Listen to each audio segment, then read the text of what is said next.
திருமாலோட மனைவியான மகாலட்சுமி 8 விதமான சக்திகளை பெறுறாங்க. அந்த 8 சக்திகளும் என்னென்ன அப்படின்னு பார்த்தோம்னா ஆன்மீகம், பொருள் செல்வம், விவசாயம், ராயலடி, அறிவு, தைரியம், சந்ததி மற்றும் வெற்றி.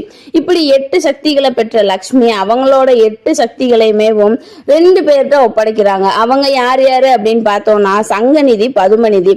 இவங்க 2 பேர்த்தையுமேவும் தன்னோட 8 சக்திகளை லக்ஷ்மி சரிசமமா பிரிச்சு ஒப்படைக்கிறாங்க. மகாலட்சுமியோட 8 விதமான சக்திகளை தாங்கிக்கிட்டு இருக்கிற சங்கநிதி, பதுமநிதி 2 பேரையுமே குபேரன் தன்னோட கணக்கு பிள்ளையா நியமிச்சு தான் கூடவே வச்சுக்கிறாரு. இதனாலதான் குபேரனுக்கு 2 பக்கமுமே சங்கநிதி, பதுமநிதியின் 2 வாலிபர்கள் அமர்ந்திருக்காங்க.